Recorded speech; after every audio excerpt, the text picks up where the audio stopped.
సంగారెడ్డి జిల్లాలో ఉన్న 5 కాన్స్టిట్యున్సీలు కూడా నేను నా పార్లమెంట్ కిందనే భావిస్తూ అక్కడ ఉన్నటువంటి 3 కాన్స్టిట్యున్సీలకు కూడా నాతోటి ఏది సాధ్యమైతే అది అభివృద్ధి చేయడానికి ముందుంటా అని చెప్పడం జరిగింది. కాబట్టి మాకు చాలా గర్వంగా అనిపిస్తుంది.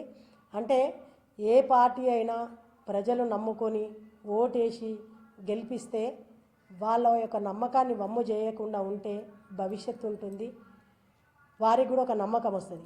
అది ఈరోజు భారతీయ జనతా పార్టీ మీద ప్రజలకు నమ్మకం రావడానికి ఇది మంచి శుభసూచకం.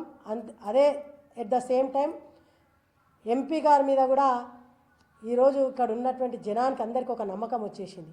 ఏదేమైనా మేము నమ్మి ఓటేసి గెలిపించినందుకు అభివృద్ధికి చేయగలుగుతారని దానికి చాలా సంతోషంగా ఉంది. అందులో ఒక మా సంగారెడ్డి జిల్లాకే కాకుండా తెలంగాణ రాష్ట్రంలో 7 జిల్లాలకు రావడం అనేది నిజంగా సంతోషంగా ఉంది.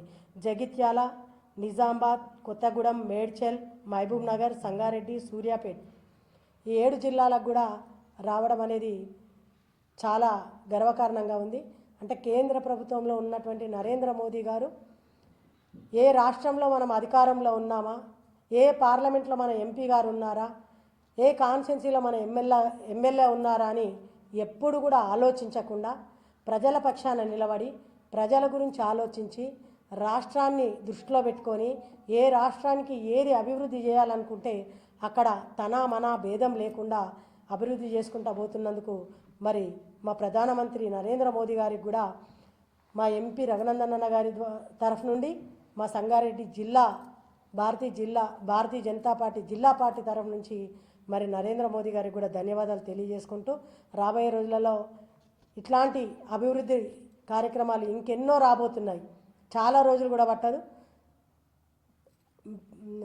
సాధ్యమైనంత మట్టుకి తక్కువ కాలంలో ఎక్కువ అభివృద్ధి చేసి చూపించడానికి భారతీయ జనతా పార్టీ ముందుంటుందని తెలియజేసుకుంటూ మరి అన్ని పార్టీల్లాగా అందరు నాయకుల్లాగా చెప్పేది ఒకటి చేసేది ఒకటి మాకు అలవాటు లేదు. భారతీయ జనతా పార్టీ ఎప్పుడు కూడా ఆ దిశగా ఆలోచించదు. మరి ఎందుకు నేను ఈ మాట అంటున్నంటే నిన్న మొన్న కాంగ్రెస్ పార్టీ సంవత్సర కాలంలో 1 ఇయర్ అవుతుంది అని వేదికల మీద పండుగలు చేసుకుంటున్నటువంటి దామోదర్ రాజనరసింహ గారు చెప్పడం జరిగింది. విద్యకి వైద్యానికి పెద్దపీట వేస్తుంది కాంగ్రెస్ పార్టీ అని. మరి నేను సంగారెడ్డి భారతీయ జనతా పార్టీ జిల్లా అధ్యక్షురాలుగా సంగారెడ్డి జిల్లాలో ఉన్నటువంటి ప్రజానికం ద్వారా ఒకటే ప్రశ్న అడుగుతున్నాను దామోదర్ రాజనరసింహ గారిని. గతంలో విద్యాశాఖ మంత్రిగా ఉండి సంగారెడ్డి జిల్లాకి ఒరగబట్టింది ఏముంది, తీసుకొచ్చింది ఏముంది, చేసింది ఏముందో ఒక్కసారి ప్రజలకు చెప్పాలి.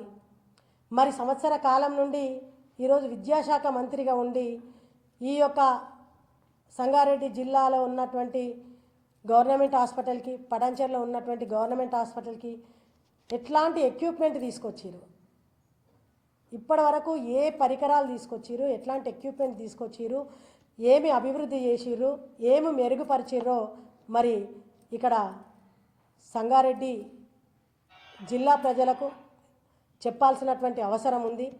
చెప్పేది ఒకటి చేసేది ఒకటి కాంగ్రెస్ పార్టీ అని ప్రజలు ఇప్పటికే తెలుసుకున్నారు.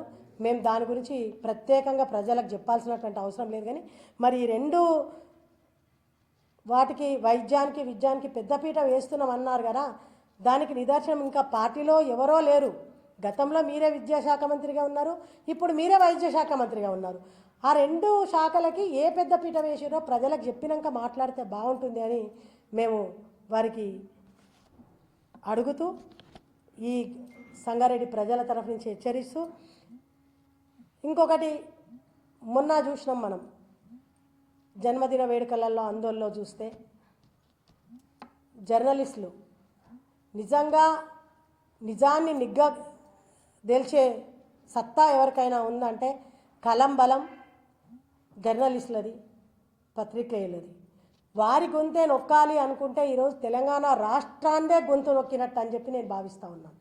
ఎందుకంటే ఒక పత్రికేయుల గొంతు నొక్కుతున్నాము అంటే మన రాష్ట్ర ప్రజల గొంతు నొక్కుతున్నట్టు. ఈరోజు వాళ్ళు స్వచ్ఛందంగా ఎవ్వరికి కూడా భయపడకుండా, భయభ్రాంతులకు లోను కాకుండా, తనకు నష్టమవుతుంది అని తెలిసి కూడా తన మీద వాళ్ళు దౌర్జన్యానికి దిగుతారని తెలిసి కూడా ఏ పార్టీలకు కూడా మరి కొమ్ము గాయకుండా నిజాన్ని బయటపెట్టి ప్రజల కళ్ళు తెరిపించే పత్రికేయులకు ఈరోజు తెలంగాణ రాష్ట్రంలో స్వేచ్ఛ లేకుండా పోయింది అంటే నిజంగా సిగ్గుసేట అనిపిస్తుంది. మేము సంగారెడ్డి జిల్లా భారతీయ జనతా పార్టీ తరఫు నుండి పత్రికేయులకి స్వేచ్ఛనియండి. ఏ పార్టీదైనా పర్లేదు, ఎవరి ప్రాబ్లమ్స్ ఉన్నా అంటే ఎవరి తప్పొప్పులు ఉన్నా వాళ్ళు ప్రజలకు చెప్పుకునే విధంగా వాళ్ళకి స్వేచ్ఛనియ్యాలని చెప్పి కాంగ్రెస్ పార్టీని మరి హెచ్చరిస్తూ ఉన్నాం. ఆ విధంగా చేస్తే భవిష్యత్తులో రానున్న రోజులలో మరి పార్టీకి మీకు కూడా అంత మంచిది కాదు. ఈరోజు మరి పిలిచినట్టే పిలిచి ఈ చేతోటి పెట్టినట్టే పెట్టి ఆ చేతోటి గుంజుకున్నట్టు నేను పాత్రికేయులను రమ్మన్నాను అని చెప్పడం, వచ్చిన తర్వాత నెట్టివేయడం మంచిది కాదు. ఎందుకంటే నిజాలు బయట పెట్టొద్దు అనే ఒక దురాలోచనతోటి ఈ విధంగా చేసిరు అనేది అక్కడ ఉన్నటువంటి పత్రికేయులు చెప్పడం జరిగింది, విన్నాం. కాబట్టి ఇది మంచి పద్ధతి కాదని తెలియజేసుకుంటూ, నిజంగా ఈ సంవత్సర కాలంలో మీరు చేసినటువంటి అభివృద్ధి ఏదీ లేదు అని మేము భారతీయ జనతా పార్టీ తరఫు నుంచి రాష్ట్ర అధ్యక్షులు కిషన్ రెడ్డి గారు కూడా ఒక ఛార్జ్షీట్ విడుదల చేయడం జరిగింది. మేము కూడా మన జిల్లా తరఫు నుంచి మీ ఆధ్వర్యంలోనే విడుదల చేయడం జరిగింది. నిజంగా భారతీయ జనతా పార్టీ చెప్పినటువంటి వాటిలలో సత్యం లేదు, అన్నీ అబద్ధాలే అనుకుంటే మీరు సిద్ధమా? మీరు నిజంగా అన్నీ చేసినాము అనుకుంటే ఈరోజు వాట్సాప్లలో నేను ఒక మెసేజ్ చూసిన,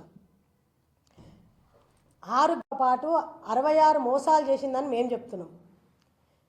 మరి కాంగ్రెస్ పార్టీ ఏం చెప్తుందంటే 6 గ్యారంటీలతో పాటు 66 అభివృద్ధి కార్యక్రమాలు చేసినాం తెలంగాణ రాష్ట్రంలో. అంటే ఈరోజు కాంగ్రెస్ పార్టీ తరఫు నుండి ఒక మెసేజ్ పెట్టడం జరిగింది.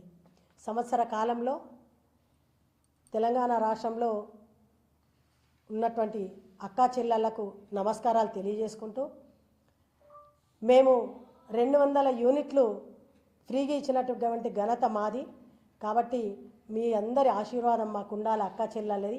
ఇట్లు సీఎం రేవంత్ రెడ్డి గారు, బట్టి విక్రమార్క గారు అని చెప్పి వారి పేర్ల మీద ఒక మెసేజ్ పెట్టారు తెలంగాణ రాష్ట్రానికి.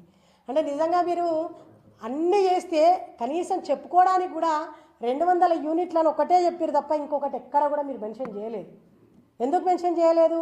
ఎక్కడ ఏవి చేయలేరు కాబట్టి, మీరు మెన్షన్ చేసుకోవడానికి ఏ ఒక్కటి లేదు కాబట్టే ఈరోజు కనీసం ప్రజలకు మెసేజ్ చేయడానికి కూడా మీ దగ్గర చేసినటువంటి అభివృద్ధి ఏది లేదని మేము ఈరోజు బల్లగుద్ది చెప్తా ఉన్నాం.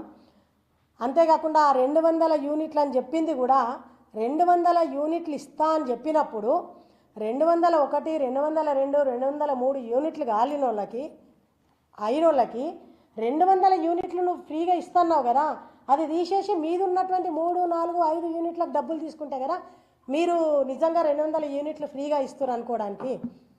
ఈరోజు 200 దాటి 1, 2 అయినా మీరు కట్టించుకుంటారంటే 200 కట్ ఆఫ్ కరెక్ట్గా ఉండాలి అంటే అది సాధ్యం కాదు. మీరు ఎక్కడ ఇచ్చినట్టు అవుతుంది? ఇది అందరూ కూడా ప్రజలు గమనిస్తూ ఉన్నారు. మరి ఈ విధంగా పరిపాలిస్తుంటే మేమేం చెప్పాల్సినటువంటి అవసరం లేదు. తెలంగాణ రాష్ట్ర ప్రజలే ఈరోజు కాంగ్రెస్ పార్టీకి బుద్ధి చెప్తా ఉన్నారు, బుద్ధి చెప్తారని చెప్పి ఈ సందర్భంగా తెలియజేస్తూ, రాబోయే రోజులల్లో కూడా ఈరోజు ఎంపీ గారిని గెలిపిస్తే ఏ విధంగా అయితే ప్రజల పక్షాన నిలబడి అభివృద్ధి పథకంలో ముందుకెళ్తున్నారో రాబోయే స్థానిక ఎలక్షన్లలో కూడా ఇక్కడ ఉన్నటువంటి ప్రజలు బీజేపీకి పట్టం కట్టడం ఖాయం. పట్టం కట్టిన మరుక్షణమే మా భారతీయ జనతా పార్టీ నుంచి ఎవరు గెలిచినా ఎంపీ కౌన్సిలర్లు కావచ్చు, వార్డు మెంబర్లు కావచ్చు, ఎంపీటీసీలు కావచ్చు, జెడ్పీటీసీలు కావచ్చు, గ్రామ సర్పంచులు కావచ్చు, ఎవరు ఏ పరివిధిలో వాళ్ళు గెలిచినా కూడా అభివృద్ధి చేయడానికి ముందుకెళ్తామని చెప్పి సందర్భంగా తెలియజేసుకుంటూ, భారత్ మాతాకి